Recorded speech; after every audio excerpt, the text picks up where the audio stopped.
שלום לכולם, אנחנו נמצאים בסטורי 555 ואני אורי מאיר מהוצאת רסיס נערה, מראיין את תמר דלה זרדה. תמר היא סופרת של מדע בדיוני, רומנטיקה. הספר שלה מיתרים פתוחים, אחד הספרים היפים בז'אנר שלנו, ושנינו גם חברים בעמותת אורות הצפון של סופרי מדע בדיוני ופנטזיה של הצפון. ותמר, מה שלומך? שלומי מצוין. אז אנחנו באמת, משם אנחנו מכירים, כן, מהקבוצה של אורות הצפון. כן. קבוצה מכובדת בהחלט, ותמר הייתה מאוד נדיבה והציעה לנו את הבית שלה למפגש שלשום, היה כיף גדול. היה אמ, חיים. היה טעים מאוד, כן.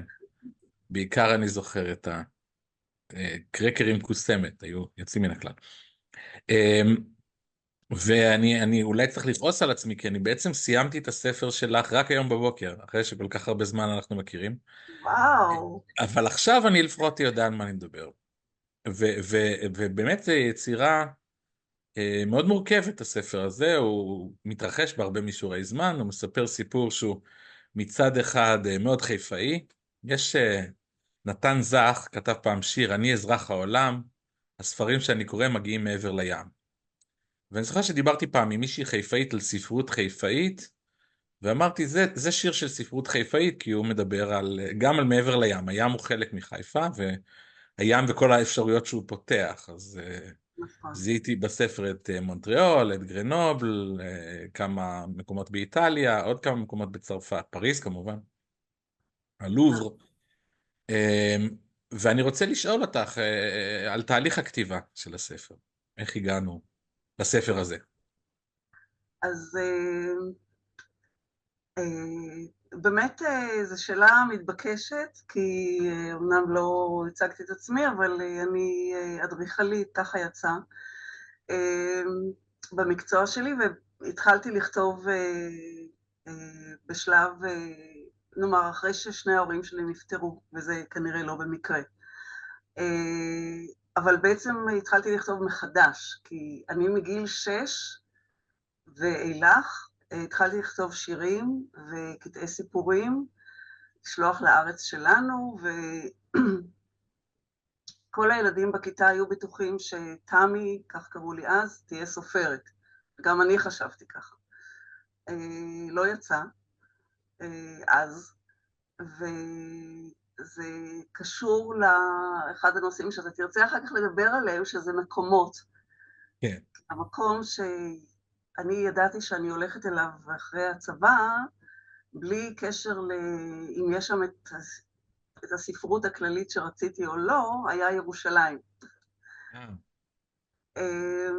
בכל אופן, רק רגע, אז אחרי את למדת בירושלים? למדתי בבצלאל בירושלים, ואז היה ואת 4 חיפאית שנים. במקור? אני מנהריה במקור, אוקיי. כן.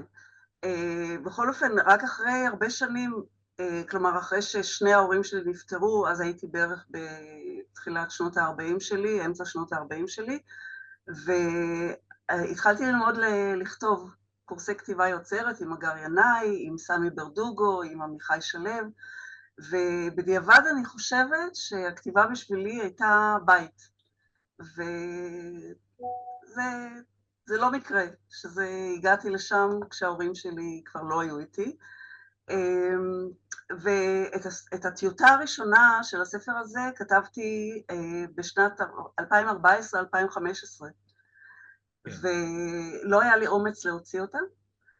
ומה שכן מעניין זה שאחרי זה, למרות שלא היה לי אומץ להוציא אותה, עברתי תהליך מאוד מרתק של יצירה אחרת, של כתיבת שירים, של הלחנה, התחברתי למוזיקה שיש לי מהבית, אמא שלי הייתה מורה לפסנתר, הופעתי עם השירים שלי, ואז ככה הרגשתי חזקה והחלטתי שאני משלימה את כתב היד, בשנת 2022 השלמתי אותו.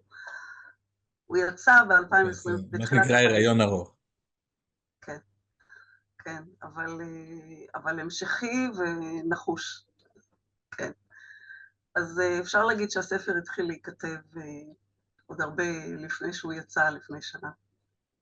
כן, טוב, זה באמת, ואת עובדת עכשיו על עוד ספר? אה, כן. מה התוכניות שלך בתחום הזה? אני ממש בעוד יומיים הולכת להשלים את כתב היד הראשוני אה, של ספר חדש, שהוא יהיה על נושא אחר לגמרי של העברה בין-דורית אה, של טראומת השואה. וואו, אוקיי. כן. הוא יגיע עד 2023, עד השביעי. אני, אני גם כותב ומוציא לאור וכולי, אבל כל הנושא של טראומת השואה אני משאיר לאימא שלי, שהספר שלה אמור לראות אור בקרוב אצלנו.